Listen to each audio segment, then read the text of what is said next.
President Donald ট্রাম্পের ঘোষণার পর ওয়াশিংটন সময়ে মঙ্গলবার বিকেল 4টা থেকে ইরানের বন্দর ও উপকূলীয় এলাকায় আবারও নৌ অবরোধ কার্যকর করেছে যুক্তরাষ্ট্র। মার্কিন সামরিক বাহিনী নৌ অবরোধ কার্যকর করার বিষয়টি নিশ্চিত করেছে। এদিন বিকেলে সামাজিক যোগাযোগ মাধ্যম এক্সে এক পোস্টে মার্কিন সেন্ট্রাল কমান্ড সেন্টকম জানায়, বর্তমান মার্কিন নৌবাহিনীর 20টির বেশি যুদ্ধজাহাজ এবং শতাধিক সামরিক উড়োজাহাজ মধ্যপ্রাচ্য জুড়ে অভিযান পরিচালনা করছে। মার্কিন বাহিনী সর্বদা সতর্ক, লড়াকু ও যে কোনো পরিস্থিতির জন্য প্রস্তুত রয়েছে।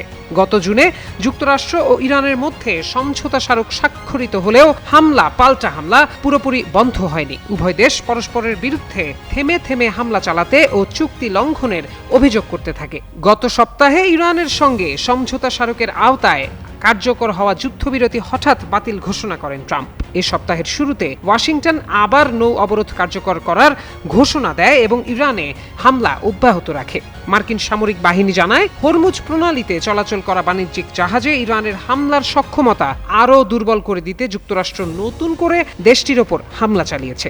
বিশ্ববাজারে পণ্য সরবরাহের জন্য অত্যন্ত গুরুত্বপূর্ণ জলপথ হরমুজ প্রণালী। এ প্রণালী দিয়ে বিশ্বের 1/5 তেল ও গ্যাস পরিবাহিত হয়।